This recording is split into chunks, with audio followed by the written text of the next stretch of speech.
മലപ്പുറം ജില്ലയിലെ ഒരു ചെറിയ ഗ്രാമത്തിൽ ഒരു പ്രശ്നമുണ്ടായി. അവിടെ ഒരു മുസ്ലിം പള്ളിയുണ്ട്, ഓടിട്ട പള്ളിയാണ്. അതിനടുത്ത് താമസിക്കുന്ന ഒരു ഹിന്ദു കുടുംബം, അവരുടെ പറമ്പൊക്കെയാണ്. നല്ല തേങ്ങ വിളയുന്ന ഒരുപാട് തെങ്ങുകളുണ്ട്. ഒരു തെങ്ങിൽ നിന്ന് കൃത്യമായി തേങ്ങ വന്ന് വീഴുന്നത് ഈ പള്ളിയുടെ മുകളിലേക്ക്. ഒരുപാട് ഓടുകൾ നഷ്ടപ്പെട്ടു പോകുന്നുണ്ട്. പള്ളി കമ്മിറ്റിക്കാർ ഈ അമ്മയോട് ചെന്നിട്ട് പറഞ്ഞു, അമ്മ, ആ തെങ്ങൊന്ന് മുറിക്കാൻ പറ്റിയാൽ നന്നായിരുന്നു. അമ്മയ്ക്ക് വിരോധമൊന്നും ഉണ്ടായിരുന്നില്ല. പക്ഷെ അമ്മയുടെ ഒരു മകന് കാര്യമായ വാശിയായിരുന്നു. അങ്ങനെ മരം മുറിച്ചില്ല.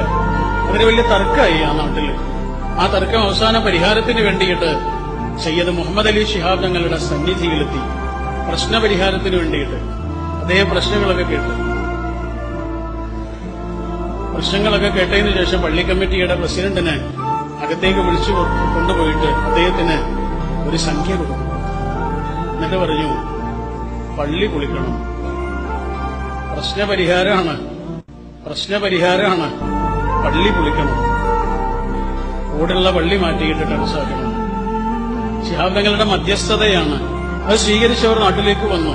ഈ വിഷയം ഈ അമ്മയും മകനും ഒക്കെ അറിഞ്ഞു. എല്ലാവർക്കും സങ്കടമായി. രാത്രിക്ക് രാത്രി അമ്മ മകനെയും കൊണ്ട് ഒരു ഓട്ടോറിക്ഷ പിടിച്ചിട്ട് ശിഹാബ് തങ്ങളുടെ വീട്ടിലേക്ക് എത്തിയിട്ട് തങ്ങളോട് പറഞ്ഞു, തങ്ങളെ പള്ളി പൊളിക്കണ്ട, മരം മുറിച്ചോളാം. സ്വതസിദ്ധമായ പുഞ്ചിരിയിൽ ആ വലിയ മനുഷ്യൻ ആ അമ്മയോട് പറഞ്ഞൊരു കാര്യമുണ്ട്. എന്താ പറഞ്ഞത്?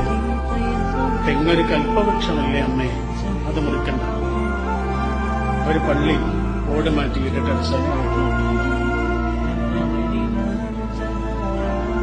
മലപ്പുറം ജില്ലയെക്കുറിച്ച് തെറ്റായ വാർത്തകൾ ദേശീയ മാധ്യമങ്ങളിൽ സുബ്രഹ്മണ്യ സ്വാമി എഴുതിക്കൊണ്ടിരിക്കുന്ന ഒരു കാലത്ത് നമ്മുടെ ഒരു സുഹൃത്ത് ഔട്ട്ലുക്ക് വാരികയിൽ എഴുതിയ ലേഖനത്തിന് തുടക്കം ഇതായി.